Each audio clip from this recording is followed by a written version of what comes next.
Sí, damos gracias a Dios por la vida de Paco, Jesse, Dana y Sofi. Gracias a Dios por conocerlos y la bendición que ha sido para nosotros, para todos. También quiero mencionar, ahí está Valeria conectada, ¿verdad? ¿Estás, Valeria?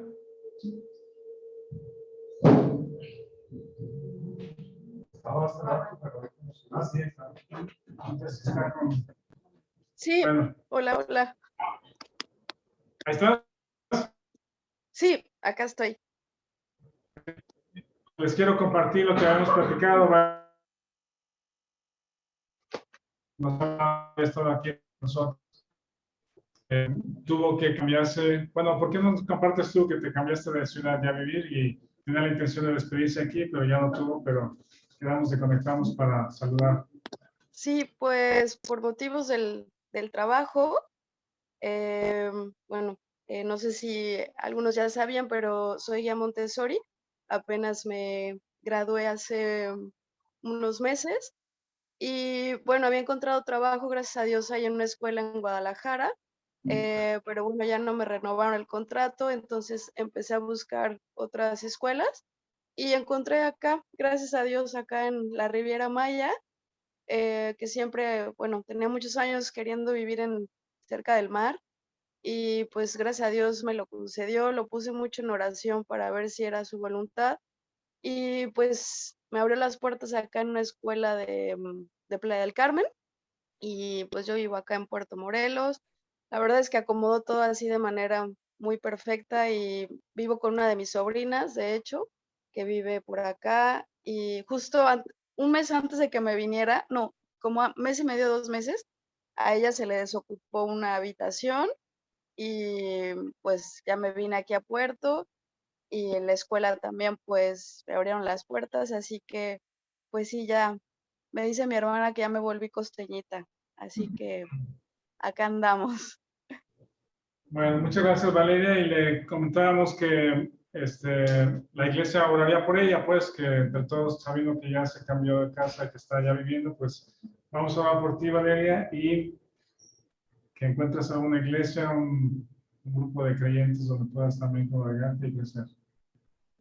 ¿Verdad? Sí, muchas gracias y sobre todo eso, bueno, si ustedes saben de algún grupo por acá, alguna iglesia que pues sigan lo que estoy aquí aprendiendo con ustedes, a mí me encantaría porque pues, sé que no cualquier iglesia y la verdad por eso me gusta mucho la predicación con ustedes porque encuentro que pues es lo que necesito, ¿no? Así que sí, si saben de algún grupo por acá, les voy a agradecer muchísimo y pues están invitados. Cuando quieran venirse a dar una vueltita acá a este lugar precioso, pues aquí tienen donde llegar. No es muy grande, pero bueno, pues se los ofrezco con mucho cariño. Muchas gracias, Valeria. Seguimos en... Gracias. También saludamos a todos los que están conectados. Ahí están en Monterrey. Hugo Tequilo Ramírez, Mari Garibay aquí, la familia Jiménez, Delgado, Rosa y aquí nada más. Bueno, vamos a continuar entonces en Lucas 6, el estudio en Lucas 6. Hasta aquí hemos visto cómo el Señor Jesucristo se empieza a dar a conocer a la gente alrededor de esas regiones de Judea y Galilea, ¿verdad? Parece que su fama ha crecido, entonces la gente quiere venir a escucharlo y también para que sus enfermos sean sanados. Y una reflexión muy rápida con la que quiero iniciar es que cuando el Señor Jesucristo dice en la sinagoga, después de haber leído el texto de Levítico, hoy se ha cumplido esta profecía delante de ustedes. Sí es de Levítico, perdón, Isaías. Levítico es otro, sí. El texto de Isaías dice, hoy se ha cumplido esta profecía o se cumple esta escritura delante de ustedes, que he venido a sanar a los enfermos, a dar vista a los ciegos, a pregonar libertad a los cautivos. Mi primera reflexión también respecto a esto y hasta este momento es que esos enfermos, ese ciego, soy yo, ¿verdad? Personalizándolo después, yo me pongo en el lugar del leproso. eh, haciendo un símil con el pecado. Yo estoy dañado por el pecado, como compartía ahorita Jesse, y Jesucristo viene a sanar esa plaga o esa enfermedad que contagia a otros, que daña internamente y que contagia a otros. Yo soy el paralítico, yo soy la persona que estoy inhabilitado para relacionarme bien con otros y también para hacer mi vida propia. No puedo salvarme a mí mismo, necesito un Salvador. Ese Salvador también se presenta en Jesucristo. Mi alma está dañada, ¿sí? Con ofensas, con amarguras, con cuestiones del pasado, y necesito un Salvador, y Jesucristo es el Salvador que viene a pregonar libertad y sanidad a mi alma. Y aquí en el capítulo 6, del versículo 12 al 19, encontramos ahora que el Señor Jesucristo ora a su Padre, y al día siguiente, de entre todos sus discípulos, vemos que eran 70 de inicio, por lo menos eran 70 que él había mandado de dos en dos, y de esos 70 o de algunos otros, él eligía este conjunto de 12. ¿Elegidos para qué? Es el texto, la pregunta que le hice al texto, o el título que le puse, ¿elegidos para qué? Vamos a leer en Lucas 6, del 12 al 19, dice así: en aquellos días, él fue al monte a orar y pasó la noche orando a Dios. Y cuando era de día, llamó a sus discípulos y escogió a 12 de ellos, a los cuales también llamó apóstoles. Y viene la lista: a Simón, a quien también llamó Pedro, a Andrés, su hermano, Jacobo y Juan, Felipe y Bartolomé, Mateo, Tomás, Jacobo, hijo de Alfeo, Simón, llamado Celote, Judas, hermano de Jacobo, y Judas Iscariote, que llegó a ser el traidor. Descendió con ellos y se detuvo en un lugar llano en compañía de sus discípulos y de una gran multitud de gente que de toda Judea, de Jerusalén y de toda la costa del Tiro y de Sidón, que había venido para oírle y para ser sanados de sus enfermedades. Y los que habían sido atormentados de espíritus inmundos eran sanados, y toda la gente procuraba tocarle, porque poder salía de él y sanaba a todos. Cada vez que hay un nuevo gobierno en nuestro país o en todos los países, se levanta una alta expectativa de no solamente qué va a ser el primer ministro o el presidente, como alguien nuevo que ha prometido cosas y ahora tiene la capacidad o los recursos, los medios para poder ejecutar lo que ha prometido en el país, pero también el gabinete, ¿no? Recuerdo aquellos tiempos cuando Fox, con toda la expectativa que había en el año 2000 de cambio de gobierno y de ganar el PAN, empezó a armar su equipo, y me acuerdo de una frase que él dijo que era como su dream team de toda la gente que él, esa fue la frase que él usó, pues calificada y preparados y con experiencia en cada una de las secretarías, ¿no? En cada país es lo mismo. El presidente o el primer ministro se arma de su equipo y busca, la expectativa es que escoja a lo mejor, a los más preparados, a los que tengan más experiencia, los más calificados en las áreas de energía, comercio, hacienda, educación, etcétera. Entonces, que empiecen a desempeñar lo que saben hacer. Esto no es lo que está haciendo el Señor Jesucristo, ¿verdad? No está armando un dream team de los más calificados y de los mejores o de los mejorcitos entre los 70 para encomendarles una tarea. Hay un sentido completamente diferente en lo que está haciendo el Señor Jesús. Vamos a comenzar con el versículo 12. Dice el versículo 12: en aquellos días, él fue al monte a orar y pasó la noche orando a Dios. Este texto me llamó mucho la atención porque le empecé a hacer preguntas. Cuando ustedes estudien la Biblia, uno de los recursos para estudiar la Biblia es hacer preguntas. Hazle preguntas al texto: qué, quién, cómo, cuándo, dónde, por qué, a qué hora, y entonces eso te va a dar mucha información al respecto. Yo hice muchas preguntas de las cuales no obtuve respuestas respecto a este texto. Dice el texto que Jesús se fue al monte y pasó la noche orando, ¿sí? La noche, si anochecía a las 6, 7, 8, que ya oscurece, hasta tempranito, a las 5, 6, que sale el sol, tanto tiempo orando, tanto tiempo hablando con su padre, tanto tiempo hablando con Dios. Me tocó en alguna ocasión trabajar de cubreturnos antes de casarnos en Pachuca.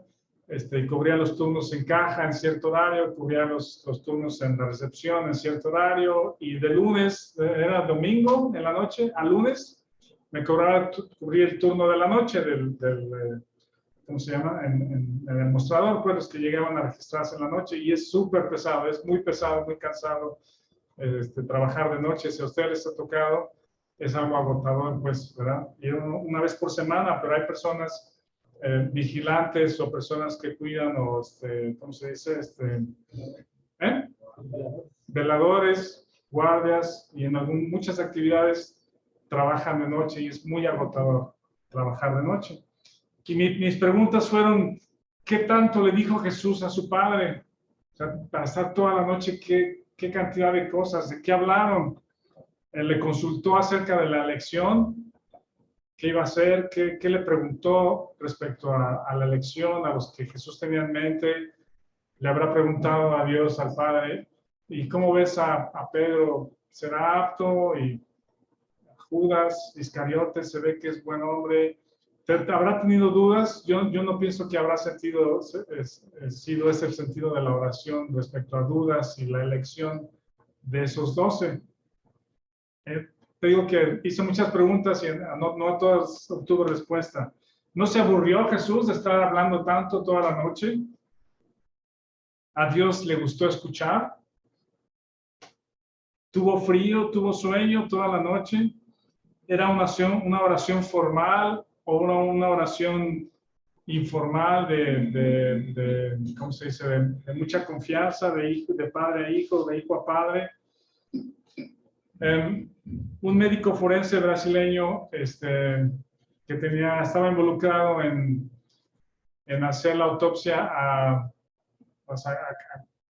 cadáveres, concretamente a personas que habían sido objeto de un crimen, ¿verdad? Y este forense dice, el cuerpo me va a hablar, ¿sí? El muerto me va a hablar. Y el entrevistador le preguntaba, ¿cómo? Yo le voy a hacer preguntas y el muerto me va a hablar. Y no estaba hablando justamente que el muerto se levantara a hablar, sino lo que había sucedido, si no iban a platicar, sino el muerto me va a decir muchas cosas, y me va a decir quién lo mató y cómo lo mataron.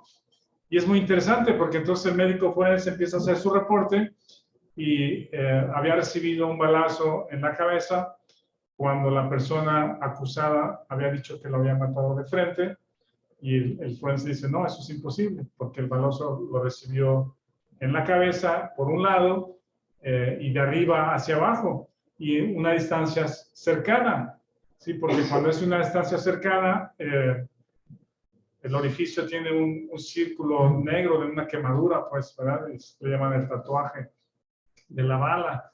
Y otras cosas, dice, a esta persona lo asfixiaron, murió por asfixia, sus pulmones estaban llenos de sangre, y describe, ¿no? Entonces, es una forma curiosa de que dice, el muerto me está hablando y me va a decir cómo lo mataron. El texto, yo hice muchas preguntas y muchas no tuve respuesta. Pero lo que sí me dice ese texto es esto. A ver qué les dice a ustedes el texto.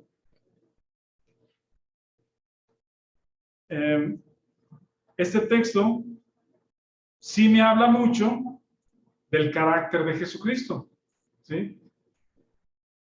Me está diciendo cómo era su relación con su Padre. Me está diciendo que tenía mucha confianza para hablarle incluso a medianoche, ¿verdad? Hablarle toda la noche. Confianza para abrirse completamente respecto a lo que Él le mandó hacer. Tenía Jesucristo la necesidad de hablar y le gustaba estar ahí. Le gustaba, varias veces en la Escritura dice que subía al monte y oraba, y estaba en la noche, incluso antes de su arresto, está orando en Getsemaní, y hombres rudos que estaban acostumbrados a pescar en la noche, como Pedro, ¿verdad? ¿Se acuerdan que acabamos de ver en el 5 que dice, toda la noche he trabajado y no pescado nada? Pedro estaba acostumbrado a trabajar y estar despierto toda la noche, pero no estaba acostumbrado a estar toda la noche en oración. Esto es interesante, ¿sí lo ven? Sí. ¿Sí? Al Señor Jesús, este texto me habla mucho de su carácter, que disfrutaba estar con su Padre, tiempo con su Padre, no era agotador para él y tenía la necesidad de comunicarse y de expresarle sus necesidades al Padre. David mismo dijo en el Salmo 84, mejor es estar un día en tus atrios que 1000 fuera de ellos. Y el atrio no era el lugar donde habitaba Dios, ¿sí? Es decir, el atrio era parte, pero era solamente el patio. David no podía entrar al lugar santísimo, ¿sí? No podía entrar.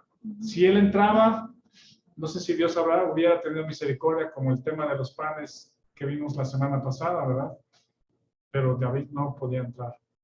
Y él decía, quizá no puedo entrar al lugar santísimo para estar ahí en la presencia de Dios, pero con que esté aquí en los atrios, en el patio, dice, es mejor estar aquí un día que 1000 afuera.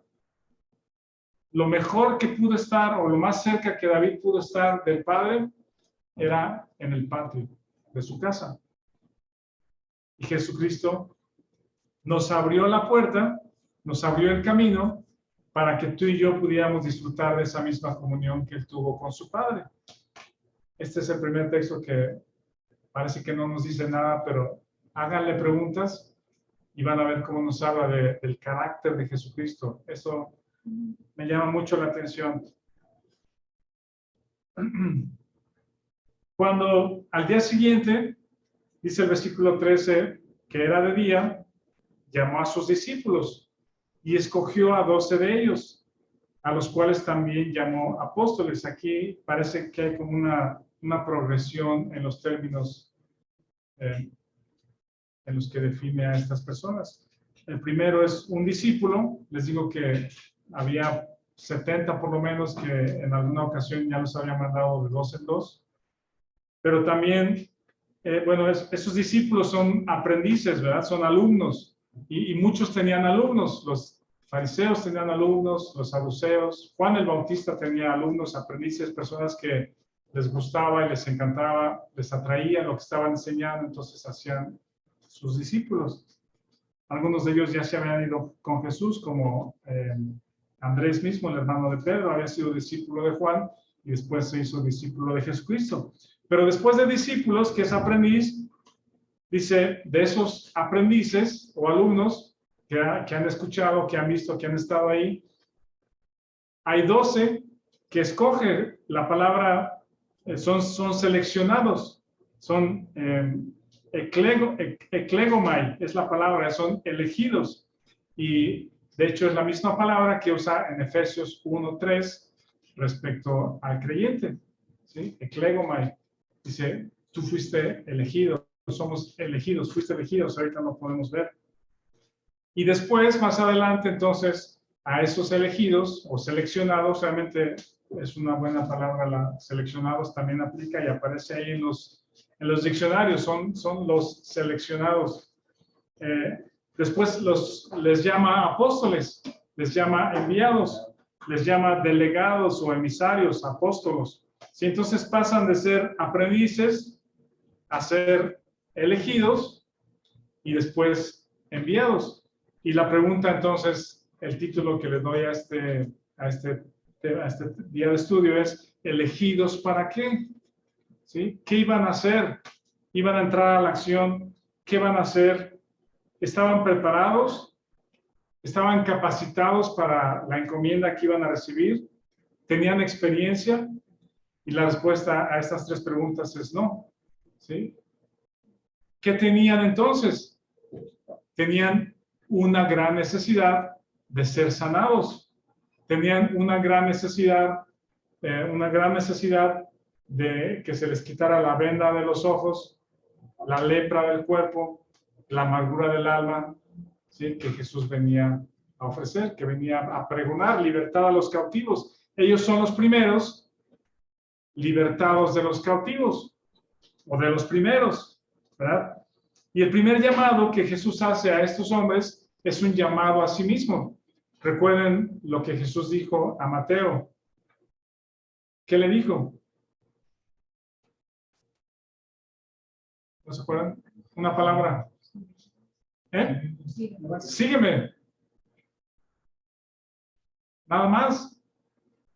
Mateo estaba cobrando sus impuestos, haciéndose rico, siendo un traidor a la patria. Y el Señor Jesús pasa por ahí y le dice, sígueme. A Andrés, a Pedro, sígueme. Pasó Jacobo y Juan, le dijo, sígueme. No necesitaron más. Qué interesante. Y creo que eso tiene más que ver con la oración de Jesús a su Padre. Miren, vamos a Juan 17. En Juan 17 es un tiempo que Jesús pasó en oración antes de su aprehensión. Esa noche que les digo que oró en Getsemaní y que les digo cuando regresó sus discípulos estaban dormidos. En Juan 17 encontramos algo de esa oración que Jesús hizo. Es muy larga, o es larga, digo, para leerla ahorita, pero ese es el tipo de oración que creo que fue la de Lucas 6, ¿verdad? Por ejemplo, en el 17:1 dice, estas cosas habló Jesús levantando los ojos al cielo, dijo, Padre, la hora ha llegado, glorifica a tu Hijo, para que también tu Hijo te glorifique a ti. El 3, esta es la vida eterna, que te conozcan. 4, yo te he glorificado en la tierra, he acabado la hora que me diste que hiciese. Ahora pues, Padre, glorifícate tú al lado tuyo. Glorifícame. Ajá. En el 14, yo les he dado tu palabra y el mundo los aborreció, porque no son del mundo, como tampoco yo soy del mundo. 18, como tú me enviaste al mundo, así yo los he enviado al mundo. 23, yo en ellos y tú en mí, para que sean perfectos en unidad, para que el mundo conozca que tú me enviaste y que los has amado. 26, y les he dado a conocer tu nombre y lo daré a conocer aún, para que el amor con que me has amado esté en ellos y yo en ellos. Yo creo que esta no es la oración de Lucas 6, pero vean el tono con que Jesús está hablando a su Padre, ¿verdad? Está hablando acerca de la obra, no está hablando acerca de dudas respecto a quién elijo, cuál será mejor, quién será el líder mejor, Pedro o Jacobo o Judas. Se ve buen hombre Judas, yo creo que él es de mucha confianza, incluso le podemos dar la tesorería a Judas, ¿verdad? Y decidieron entonces darle la tesorería a Judas, ¿verdad?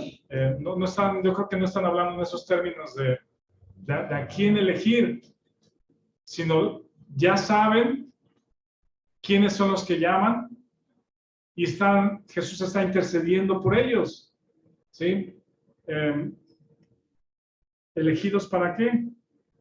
El llamado que Jesús hace, sígueme, a estos hombres que no necesitan más argumentos, explicaciones para qué, a dónde, qué va a pasar, sino solamente sígueme.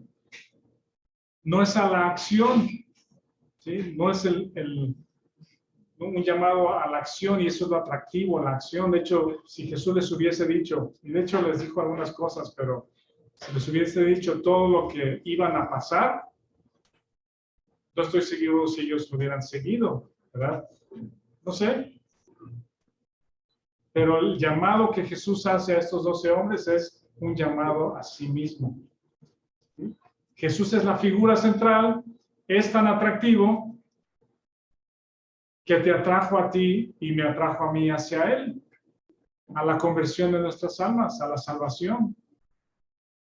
¿Sí? En algún momento, aquí, en otro lugar, en otra ciudad, en alguna iglesia, cuando éramos jóvenes, cuando éramos adultos, a través de un niño, a través de una predicación, a través de un folleto, ¿sí? El Señor Jesucristo te sigue llamando, sígueme, sígueme, sígueme, pero es un llamado a sí mismo.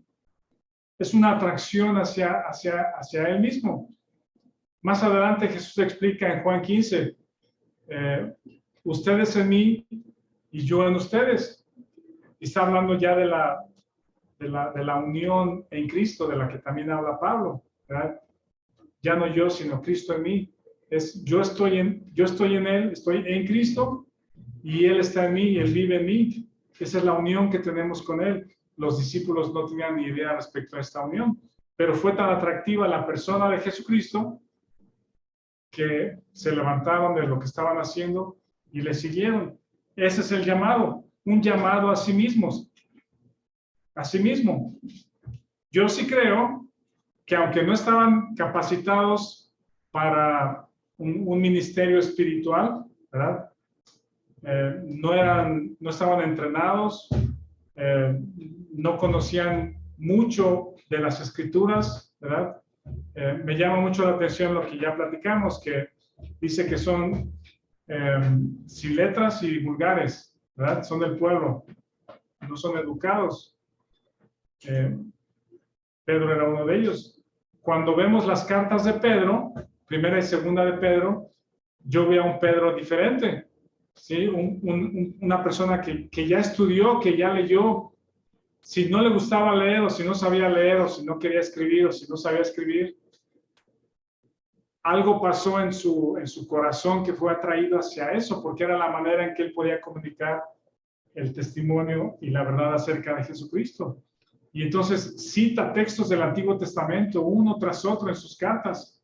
¿Sí? Es una persona que leyó, que se metió a las Escrituras, que aprendió y entiende la Escritura y ahora lo escribe para compartir. Yo sí creo entonces que aunque su valor delante de otros que no eran romanos, no eran soldados, no eran ricos, no eran poderosos, no eran sabios, no habían ido a la escuela, eran sin letras, vulgares, fueron llamados a donde Dios usó su personalidad. Eso fue dado por Dios. Las características que tuvieron sí, como personas, fue dado por Dios. Y Dios o el Espíritu Santo los iba a usar, los iba a capacitar para usarlos con poder a lo que les iba a llamar, o lo que les llamó. La personalidad usada por el Espíritu Santo, controlada por el Espíritu Santo, genera utilidad. Eres útil para Dios, no importa tu contexto. Si bien, como les digo, podemos aprender, crecer, educarnos, leer más, capacitarnos más, ¿sí? Mejorar en muchos aspectos, pero tu personalidad, que está tan dañada por la amargura, por las ofensas, por el temor, por la culpa, ¿sí? Una vez que Jesucristo toma el control de esa personalidad, entonces Él te usa con poder para alcanzar a otros, para hacer su obra. Vamos un poquito a la lista. El primero, por supuesto, que aparece siempre en la lista es Pedro. Su nombre anterior es Simón. El Señor se lo cambió a Pedro. La Biblia dice que era hijo de Jonás, quizás del que más tenemos más información, pero entendemos que era una persona impulsiva, ¿sí? Era muy rudo en su carácter, tenía la necesidad de hablar, de expresarse. Por eso ilustra el don de la profecía, porque tiene la necesidad de expresarse.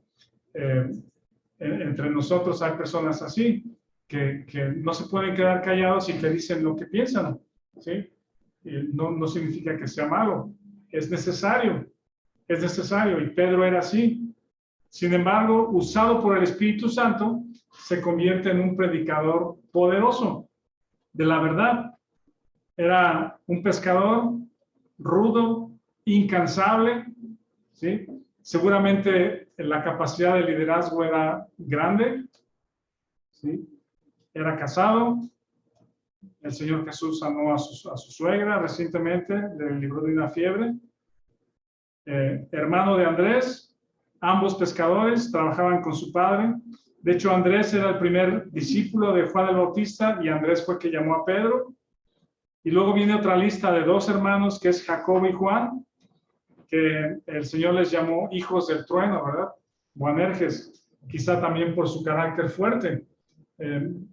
No estoy seguro si Juan tenía el carácter tan fuerte o solo era la influencia de su padre, porque Juan, ¿cómo se dice que es la frase que se usa, que es un pan de Dios? ¿Sí? Juan se la pasa hablando del amor todas sus cartas, ¿no?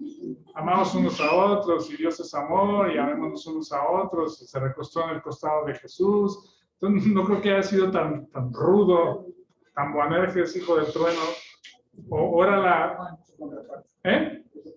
Su contraparte era la, no sé, el carácter de la familia, pues a lo mejor también era conocida por la rudeza, pero Juan tenía algo en su corazón también muy importante que el Señor también usó. Luego está Felipe, que también llamó a otro amigo. ¿Se acuerdan a quién llamó? A Natanael. Esos dos eran amigos.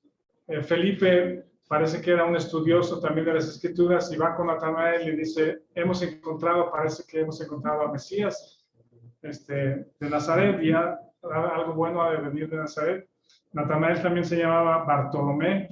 Entonces, los estoy viendo como que pares, ¿no? Pedro, Andrés, Jacobo, Juan, Felipe y Natanael. Y luego viene Tomás, que Tomás es un caso interesante porque Tomás es el que no creyó, ¿verdad? De hecho, después de que Jesús resucitó, el Señor se aparece en medio de ellos, pero falta Tomás. No está en ese momento. Eso lo encuentran en Juan 20. ¿Sí? Jesús se aparece en medio de sus discípulos y no está Tomás. Y cuando los discípulos le dicen a Tomás, oye, vino el Señor, él se pone sus moños y dice, no. Si yo mismo no lo veo y no pongo mi mano en su costado, entonces no voy a creer. ¿Saben qué pasó 8 días después? Jesús vuelve a aparecer ahí. Y justamente no dirige la palabra a los demás, dice, y le dijo a Tomás, pon tu mano aquí. ¿Sí? Vean la misericordia, el carácter de Jesús, pues. ¿Sí? Vean el carácter de Jesús. Tuvo la amabilidad, la deferencia, el momento, se esperó 8 días más para que estuviera Tomás. Digo, está en su plan, pero el detalle, el gran detalle de preocuparse por un individuo, ¿verdad? La preocupación de Jesús por un individuo. ¿Por qué? Porque ese Tomás tenía que ser también testigo de la muerte y la resurrección. Él estaba dentro de los enviados, de los apóstoles, y tenía que ser también testigo. Según la tradición, se dice que Tomás llegó a ser misionero, fue a predicar hasta China, y que también predicó en India, y de hecho parece que murió en el año 72 después de Cristo en India, predicando el Evangelio.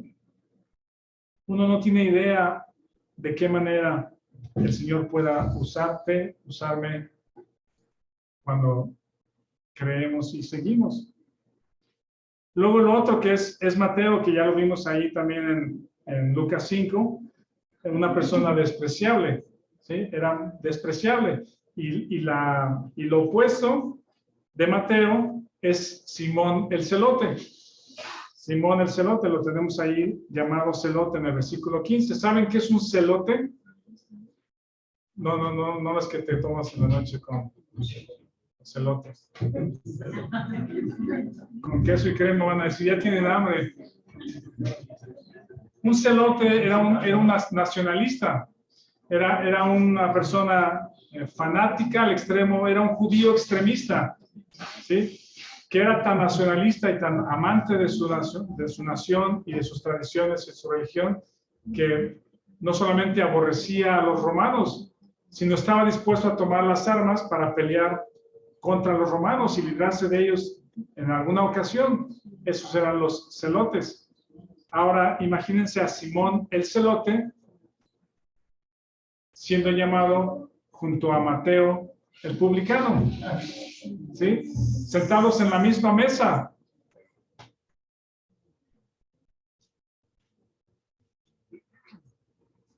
Luego tenemos a Jacobo, hijo de Alfeo. Me llama la atención que a Leví, en Marcos, en el libro de Marcos, también dice es hijo de Alfeo, pero en ningún otro lugar o texto veo que hayan sido hermanos, pero a los dos les llama hijo de Alfeo. No necesito investigar más, pero Mateo, Leví, a Marcos 2 dice era hijo de Alfeo, y a Jacobo, del cual también tenemos muy poquita información, le llama hijo de Alfeo en este texto, en el versículo 15. Luego está Tadeo, que también se llamaba Judas Tadeo, con muy poca información. Y después de Pedro, quizá del que hay más información es de Judas Iscariote, que era tesorero, sustraía de la bolsa, llegó a ser el traidor y vendió al Señor por 30 piezas. ¿Qué hubiese orado Jesús la noche anterior por cada uno de estos? Que el Señor Jesús conoce todas las cosas. ¿Qué hubiese orado por todos ellos? ¿Elegidos para qué? ¿Qué misión les iba a encomendar? ¿Por qué era tan importante esta combinación de personas? 3 de ellos, Pedro, Juan y Mateo, escribieron casi el 30% del Nuevo Testamento. ¿Sí?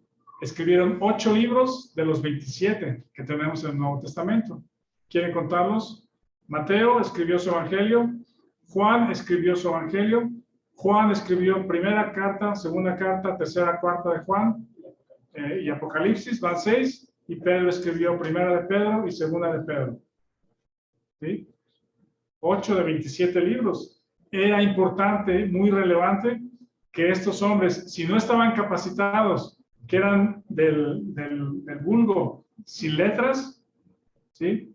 Que fuesen transformados, no para que aprendieran a escribir o para que aprendieran a leer, ¿sí? Sino para que su testimonio fuese poderoso. Porque iban a ser testigos. Ellos iban a ver, a tocar y a oír de este Jesús que se paró en la sinagoga y abrió o le dio en el rollo y dijo, hoy se ha cumplido esta escritura delante de ustedes.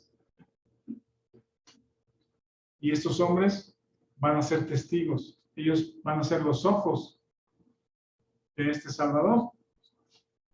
Jesucristo no vino para fundar una religión. No armó su mejor equipo para dar inicio a una excelente religión. ¿Sí? De hecho, el cristianismo es la religión más grande o más, más creída, más grande en todo el mundo. Por muchos años ha sido la más grande. Se ha reducido el espacio o la diferencia entre el cristianismo y los musulmanes. Los musulmanes han crecido mucho, los árabes. Pero Jesús no vino a fundar el cristianismo como una religión, como una serie de normas de conducta para poder alcanzar a Dios. Jesucristo no vino a fundar un culto. Entonces, ¿escogidos para qué? Tengo 5 cosas. Estos 12 hombres fueron escogidos. Número 1, para escuchar sus enseñanzas. Los siguieron a todos lados, escucharon, estuvieron con él, aprendieron el mensaje acerca del reino de Dios, del cual todavía no hemos hablado mucho. Hemos visto que el reino de Dios se ha acercado, el reino de Dios está entre ustedes, predicar el evangelio del reino, y todavía no hemos estudiado, llegado a este lado que tal vez nos pudiera compartir en algún momento de este tema del reino de Dios que se menciona tanto. Ellos iban a aprender acerca de ese reino.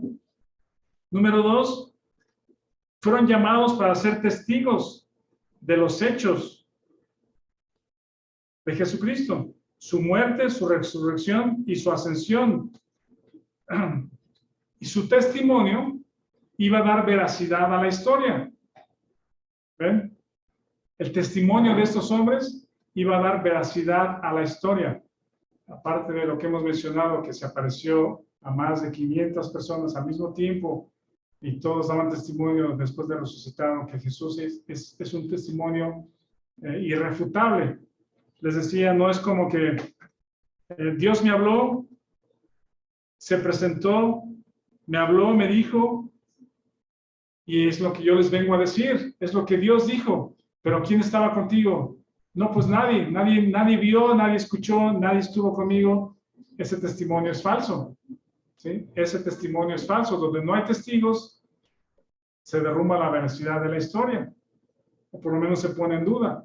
Sobre todo si son cosas extraordinarias. Era necesario que para validar que Jesucristo era el Salvador, el Mesías, el que libraba a los ciegos, a los cojos, a dar salvación al alma, fuera vista, escuchada, y lo que dice Juan es, vimos, escuchamos, tocamos respecto al verbo de vida, y esto es verdad.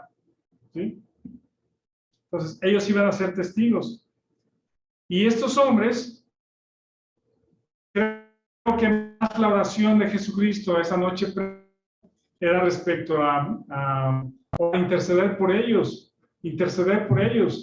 para que el Espíritu Santo les fortaleciera, que Dios estuviera con ellos, que tuvieran la fe, ¿sí? Que fueran moldeados, que pusieran sus ojos en Cristo, que aprendieran, que escucharan, que no fueran débiles. Y cada uno de ellos, con su personalidad, con sus características, los vemos actuando a varios de ellos en el libro de los Hechos, poderosamente, más a Pedro y a Juan, a Jacobo. A los demás ya no los mencionan en el libro de los Hechos, pero ahí estaban. Después, bueno, voy número 3, fueron escogidos para documentarlo, para documentar los hechos.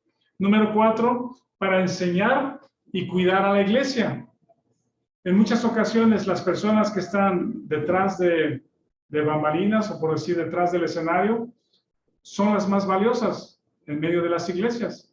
Y creo que, aunque en el libro de los Hechos vemos a Pedro y a Juan, a Jacobo, y dice, estos son pilares de la iglesia, porque tenían un carácter, no rudo, pero les digo, incansable, capacidades de líderes, ¿sí?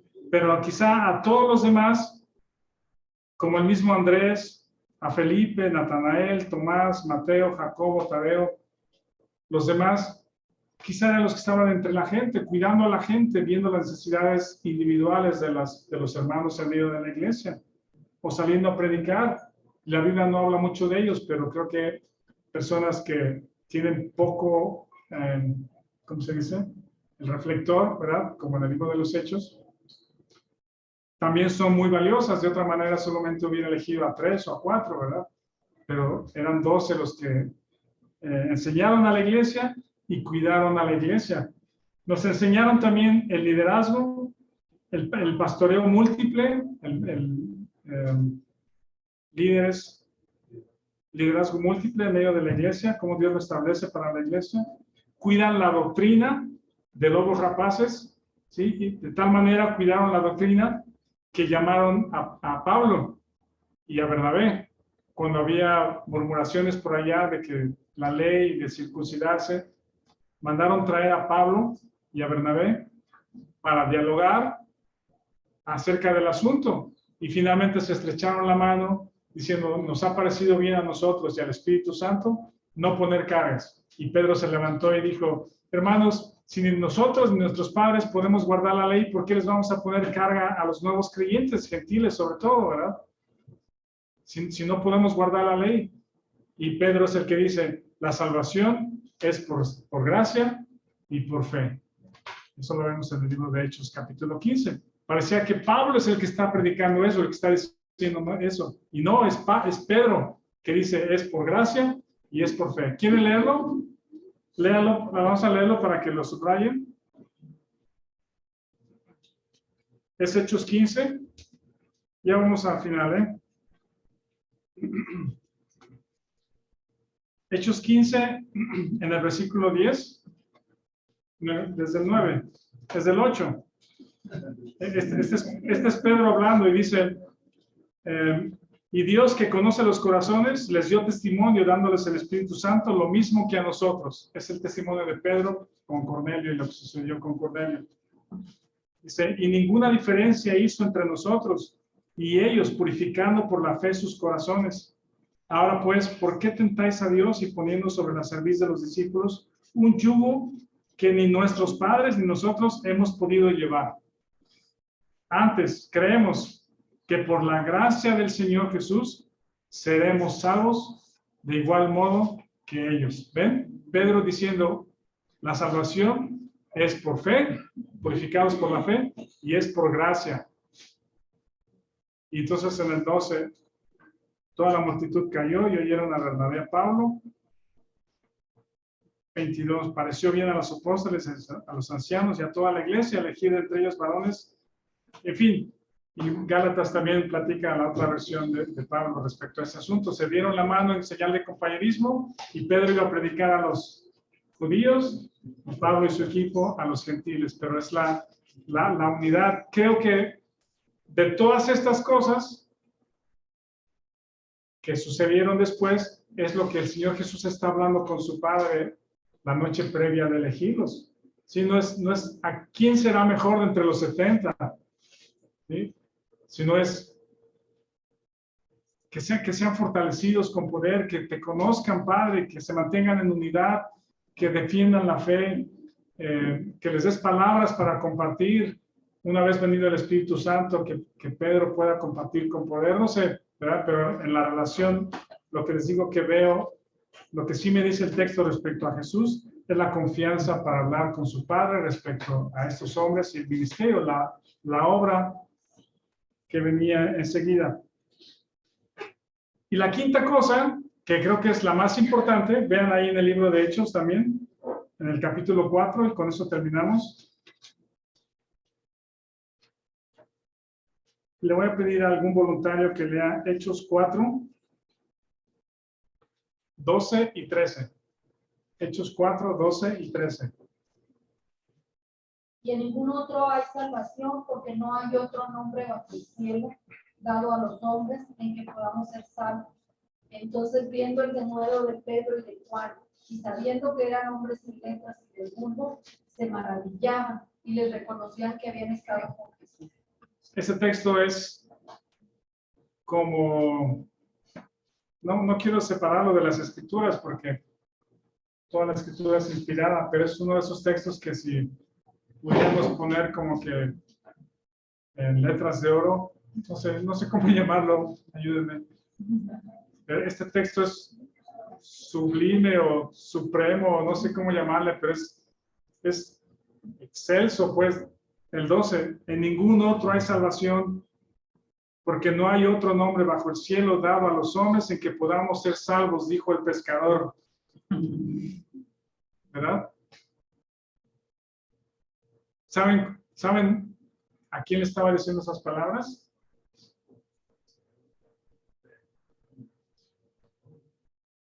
¿Quién podría decir eso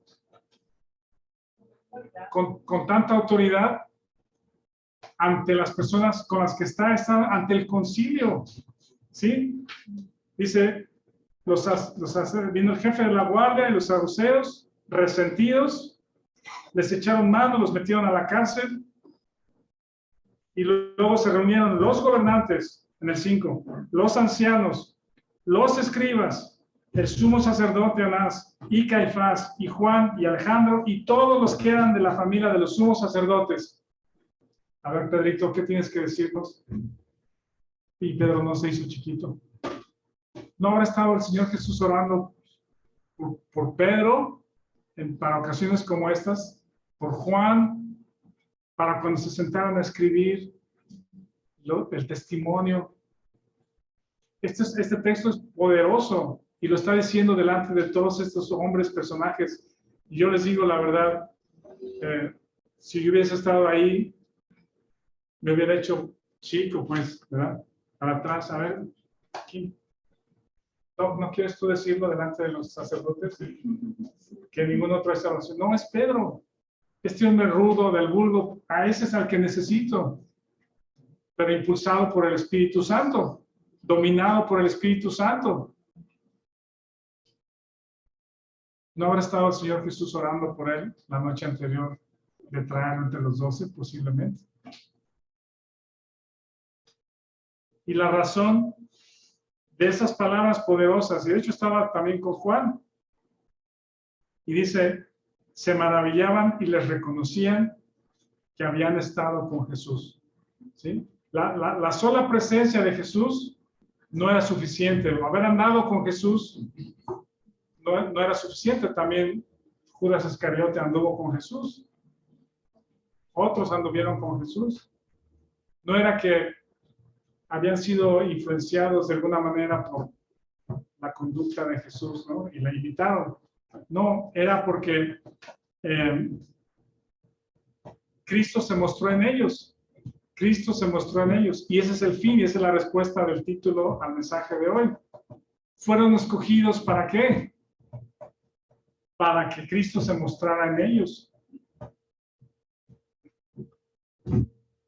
Dios te eligió también. Efesios 1:3 dice que fuiste elegido. Y les dije, es la misma palabra en Efesios 1:3 que Lucas 6:13. Discípulos eligió a 12. Tú no lo buscaste a él. Quisiera verlos a los ojos a todos, pero mis lentes los veo borrosos. Pero quisiera ir uno por uno. Y de los que no están el día de hoy, pero tú no elegiste a Dios. Él te eligió a ti. ¿Sí ves eso? ¿Para qué te eligió? Para mostrar su gloria en ti. Dios te eligió igual que a los discípulos. Pues sí, para salvar nuestra alma, pero también para mostrar a Cristo en ti. Y todos los días tenemos situaciones contrarias, dificultades en la vida, en la familia, con los hijos, en el trabajo, en las finanzas, en el gobierno, en el cuerpo. Pues, ¿qué mayor oportunidad que esa para confiar en la obra de Jesucristo, en quién es Él, en confiar en lo que Él está haciendo y que es el momento para que Cristo se muestre en mí? Para alcanzar a otros, para ser testigos, para desarrollar el carácter de su Hijo en ti. ¿Qué pasaría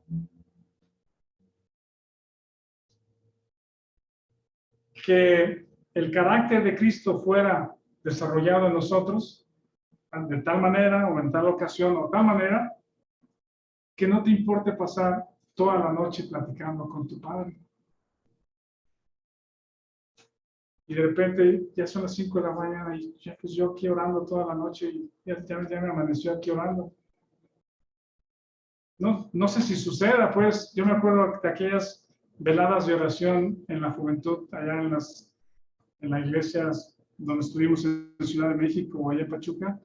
Era cansado, pues, ¿verdad? Los hermanos llegaban a las 11 de la noche o 10:30, platicar, tomar café y luego hacer grupos de oración, peticiones, grupos de oración, y salían subir y 3, 4, 5 grupitos a orar y orábamos toda la noche hasta las 5 de la mañana, 5:30. ¿No les ha tocado a ustedes, sí, ahorita? No sé si a ustedes también, otros han participado en algunas veladas de oración. No, en la iglesia cristiana.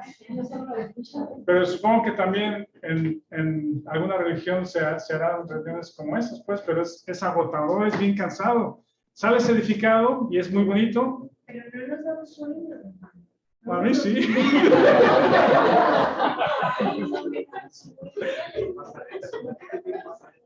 Sí.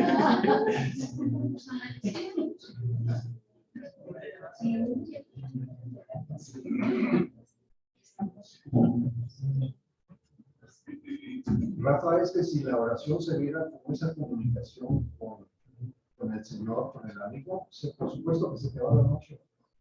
No es cansado cuando estamos en esa plática con amigos que seguramente nos habrá pasado. Hay unos vecinos en la casa de atrás, la casa de un lado atrás, que así cuando hay partido de fútbol o peleas de box o lo que sea, están ahí, se oye el ruido pues de la televisión, pero luego se quedan platicando y sacan como que su guitarra o con música están cantando y ya nos dan algo a las 6 de la mañana y ellos siguen ahí platicando y cantando y nosotros, y justamente es de sábado a domingo cuando nos levantamos, nos ponemos tapones y cansados, pero yo creo que es eso.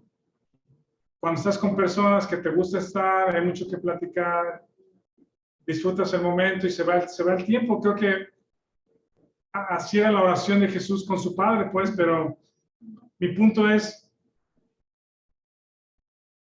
ha desarrollado Cristo su vida en nosotros de tal manera que pasemos el tiempo en el coche, en la tarde, te levantas muy temprano y estás orando con tu Padre y estás orando por tus hijos, por el trabajo, por los hermanos, y Dios te trae a la mente a tu esposa, a tus hijos, a un hermano en necesidad, a una hermana enferma.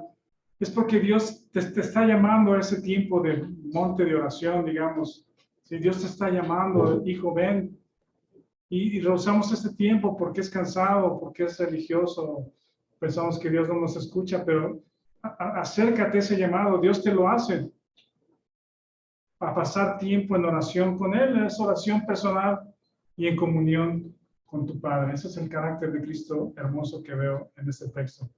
Que así sea en cada uno de nosotros. Vamos a terminar con una oración, por favor. Gracias, Dios, por el tiempo. Gracias porque al estudiar tu palabra conocemos un poco más del carácter de Cristo que deseamos que tú desarrolles en nosotros. Gracias por las pruebas. Gracias por las tribulaciones. Gracias por la aflicción. Porque nos trae solamente a ti. Que sigamos ahí en tu presencia continuamente, disfrutándola y hablando, compartiendo nuestras necesidades contigo, orando por otros, cuidando a nuestros hijos como una osa que cuida a sus hijos, Señor, del mundo que nos acecha, que nos molesta tanto, Señor. Bendice, cuida el trabajo de cada uno de nosotros también, Señor. En medio de la enfermedad, que también sea un momento para tenernos en oración. En fin, gracias por este tiempo. En el nombre de Jesús. Amén. Gracias, Oscar.